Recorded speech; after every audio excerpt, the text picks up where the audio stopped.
E nós vamos conversar com o professor de Economia da Universidade Federal de São Paulo, Unifesp, André Roncalha. Bom dia, André. Bom dia, Glauco. Prazer estar aqui com você. Prazer é nosso em recebê-lo aqui no Jornal Brasil Atual.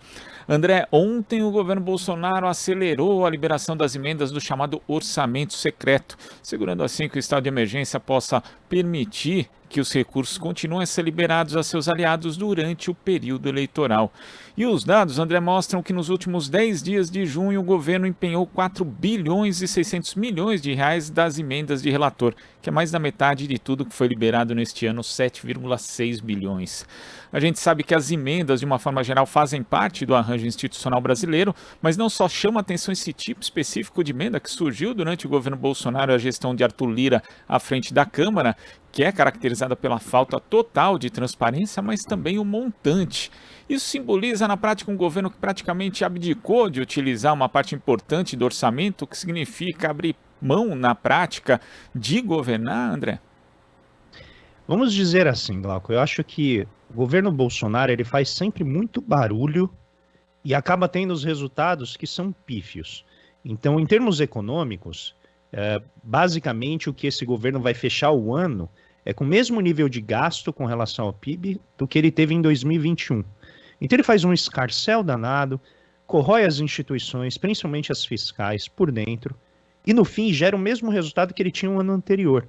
Então qual que é o problema essencial desse governo? Você falou muito bem, ele abdicou de governar. O que implica governar? Primeiro, priorizar. Priorizar gastos, priorizar, né, o que são as necessidades da população, mediante as necessidades de sustentação do governo. Esse governo não tem planejamento, porque priorização requer planejamento. Então esse governo, desde o início, decretou que a pandemia seria uma gripezinha, seria breve, custaria 5 bilhões, e passou de maneira recorrente a decretar administrativamente o fim da pandemia. Quando o mundo inteiro sabia que os efeitos e as sequelas da pandemia, eles durariam muito mais. Então tudo o que a gente está vendo, em resumo, é essencialmente uma aversão que eu considero existencial, ideológica desse governo, à palavra planejamento. Se a gente quiser usar um outro termo, para não parecer muito soviético, né, porque eles não gostam, né, de falar nada de planejamento, é uma visão integrada. Ou seja, a gente está repassando fatias substanciais do nosso orçamento para literalmente um buraco negro em que a gente não sabe como ele é utilizado, a gente não tem ideia de qual é a aplicação que é dada a esses recursos, a gente não tem ideia de quais são os efeitos, se eles estão chegando onde precisam chegar, e os indícios são de absoluta malversação de recursos públicos, porque ele está sendo utilizado em compras superfaturadas, está sendo utilizado para desviar, né, finalidade desses recursos onde eles deveriam ser, que é o caso, né, do Fundeb, que é o caso do FNDE, do Fundo Nacional de Desenvolvimento da Educação. Então, o que acontece quando você não respeita as regras? O dinheiro é mal gasto. E aí está faltando dinheiro na saúde, está faltando dinheiro na educação, está faltando dinheiro na ciência e tecnologia. Então isso, em resumo, é exatamente um governo que está tentando sobreviver, está tentando de alguma maneira garantir a sua reeleição, só que com isso ele está sacrificando tudo aquilo que foi construído a muito custo ao longo do governo FHC, do governo Lula, do governo Dilma, governo Temer mais ou menos, mas mesmo assim, né, toda a institucionalidade que a gente construiu do ponto de vista fiscal, esse governo em poucos anos jogou tudo por água abaixo. E isso se reflete nessa questão das emendas de relator, mas não só, né, André? Porque a gente tem aí, inclusive, tramitando a PEC, que tem tanto nome, que eu já brinco chamando de PEC dos mil nomes, porque é PEC da reeleição, PEC kamikaze, PEC das bondades, PEC dos auxílios. PEC do medo do Lula. PEC do medo do Lula, né? Que o Celso Rocha de Barros colocou esse termo também num artigo da Folha. Enfim, essa PEC dos mil nomes aí que está tramitando, deve ser votada talvez ainda hoje com a decretação do estado de emergência que permite ali o aumento dos gastos no Auxílio Brasil, também no auxílio a caminhoneiros e taxistas, no Vale Gás. De novo, André, a gente sabe que tem essa questão política, né, principalmente com foco na reeleição, mas também econômica. Essa proposta acaba refletindo assim de forma bastante explícita as contradições do discurso e também das ações da equipe econômica do Paulo Guedes. Ah, com certeza. Esse governo ele é repleto de contradições, né? Ele mostra a dificuldade de... Na verdade, acho que ele até acaba evidenciando a dificuldade que é governar, né? Quando você tenta impor uma armadilha ou vamos dizer, uma camisa de força ideológica muito estreita no governo, você acaba tendo que sacrificar, né, essa ideologia ao longo do caminho. Então, evidentemente, aquilo que a gente está observando aqui é a tentativa desesperada. Eu não chamaria de kamikaze, porque eu acho que não tem a ver com esse suicídio, ao contrário. Eu acho que tem a ver com a tentativa de manter e aumentar a popularidade do presidente a poucos meses das eleições, e como você bem colocou, é por esse motivo que você tem que sacrificar a estabilidade das regras, você tem que mudar as regras para que você possa, no ano eleitoral, abrir as comportas do orçamento para direcionar gastos de maneira bastante específica, de maneira bastante focalizada, para aquelas bases que o governo entende que podem ser frutíferas do ponto de vista eleitoral.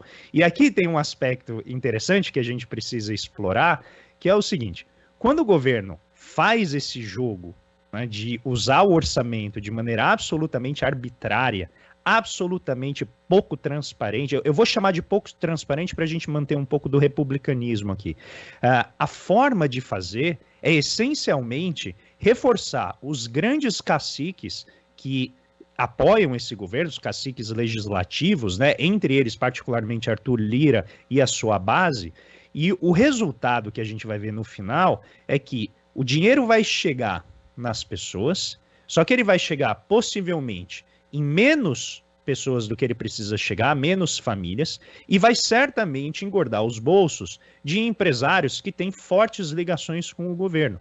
E isso é em si um suicídio não do governo Bolsonaro, mas um suicídio das nossas instituições. Então essa corrosão interna, que é típica desse governo, desde o primeiro dia de governo, o Bolsonaro atuou para, por dentro, né, destruir as nossas instituições, torná-las absolutamente líquidas do ponto de vista, né, do regramento, ou seja, tudo é transformável, todas as PECs servem para atender motivos transitórios, motivos que são puramente eleitorais, e o resultado final vai ser constranger um próximo governo. E se ele for, Glauco, particularmente progressista, como nós esperamos, esse governo vai ter muita dificuldade de encontrar um espaço para poder executar a sua política. E eu explico de maneira bem simples.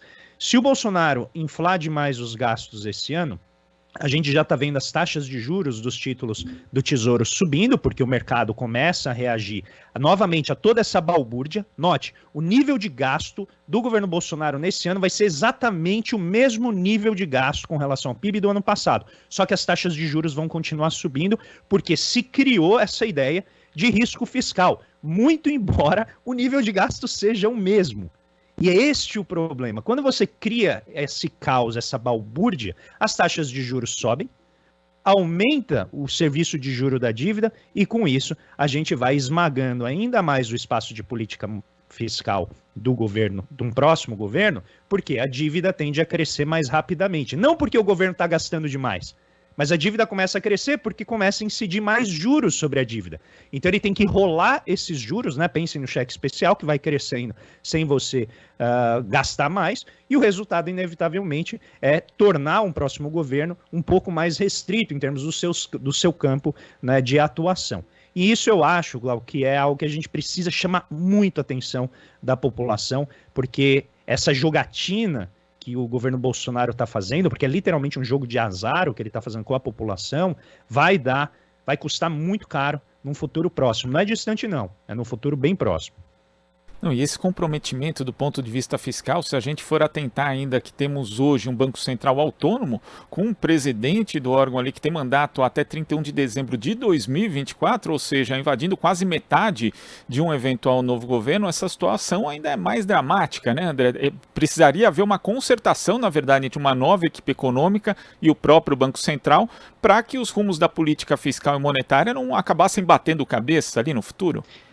Eu tô tentando trazer a desgraça em parcelas, né? Então, comecei com a política fiscal e agora vem a parte da política monetária. Então, a política monetária já está razoavelmente pressionada quando comparada com o resto do mundo, né? O Banco Central brasileiro começou a subir as taxas de juros muito antes dos outros bancos centrais, já subiu 11 vezes a taxa de juros, então a gente possivelmente vai passar, deve chegar próximo aí dos 14%, se tudo continuar da maneira como está indo agora. E qual que é o problema disso? Num próximo governo, esse risco fiscal que o Bolsonaro está produzindo agora, novamente, por mera balbúrdia, por mera incompetência administrativa, por mera incompetência em termos de planejamento. Nota, eu quero frisar esse ponto. Nelson Barbosa, né, meu coautor, amigo, publicou um texto recentemente dizendo isso. O nível de gasto do governo Bolsonaro em 2022 é o mesmo de 2021. Ou seja, esta balbúrdia que está se criando vai pressionar as taxas de juros e obrigar o Banco Central a manter o juro mais elevado por mais tempo. Não tem nada a ver com a quantidade de moeda que está na economia. Não tem nada a ver com o fato de o governo estar gastando demais. O governo não está gastando demais quando se toma essa base de comparação. Mas, inevitavelmente, Glauco, é isso que você colocou. Isso justifica, racionaliza os anseios de mercado com relação à incerteza fiscal que está sendo, repito, produzida por este governo. Inevitavelmente, o que acontece? O Banco Central agora, que acabou, junto do Conselho Monetário Nacional, de determinar uma taxa, uma meta de inflação para 2025 de 3%, num cenário em que o mundo inteiro está prevendo inflação mais elevada por pressão de custo, como a gente está vendo na área de energia, na área de alimentos, na paralisação de várias cadeias produtivas associadas a bens eletrônicos, principalmente os semicondutores. Você colocar uma meta de inflação baixa, assim, obriga o Banco Central, por regra. E aí, Glauco, pode ser qualquer pessoa que estiver lá, entendeu? Não importa se é o Roberto Campos Neto ou outra. Pelo regramento, o Banco Central vai ter que atingir essa meta e, com isso, ele vai ter que manter o juro elevado mais tempo. E a gente já está vendo os resultados disso aqui na economia. Com uma desaceleração, apesar de falar que o Brasil vai crescer 2%, né, como o Paulo Guedes está sempre prometendo, a gente está vendo que já tem sinais de desaquecimento por conta do juro muito elevado. Então isso, num próximo governo progressista, em que a gente vai ter que desatar um monte de gasto que está parado em infraestrutura, saúde, educação, ciência e tecnologia, e se a gente pensar toda a parte de transição energética, questão ambiental, isso vai constranger tremendamente o espaço orçamentário por conta desta organização institucional. Dá para mudar? Dá. É possível que um próximo governo, né, que vai ter ali o Ministério da Fazenda, eu espero que volte o Ministério do Planejamento, eles consigam no Conselho Monetário Nacional alterar essa meta de inflação, justificando adequadamente dentro do plano de governo que, novamente, espero seja vitorioso, seja um governo progressista, que a gente consiga, então, dali para frente, um espaço maior de política econômica, não constrangido de forma tão profunda pelo regramento da autonomia do Banco Central. André, eu tinha mais perguntas para fazer aqui para você, mas o tempo urge, a gente já está chegando aqui no final do Jornal Brasil Atual, mas além de agradecer aqui, eu já convido você para voltar aqui ao nosso programa para a gente falar mais, descrever para que as pessoas consigam compreender melhor essa tragédia brasileira, mas também saber que existem alternativas. Inclusive, quem acompanha aqui o jornal quiser saber mais dessas alternativas, pode ler o Bidenomics também, que o livro que o André organizou junto, tá aí, ó. O André mostrando aqui na tela o Bidenomics, o livro que ele organizou junto com o Nelson Barbosa, também escreveu, tem vários autores ali e muitos artigos interessantes para a gente retomar o sentido dessa palavra que virou palavrão, André, planejamento, né? Parece que é pecado hoje planejar, mas fica aqui o convite então, André, muito obrigado pela sua participação. Agradeço demais, Glauco. Sempre um prazer estar aqui. Contem comigo sempre que precisar. A gente precisa esclarecer a população, não apenas para o pleito que se aproxima, mas também para o próximo governo, porque a luta vai ser dura. Não tenho dúvida. Abraço, André. Abraço, bom dia. Bom dia. Conversamos aqui com o professor de Economia da Unifesp, Universidade Federal de São Paulo, André Roncalha. Você está ouvindo Jornal Brasil Atual. As notícias que os outros não dão.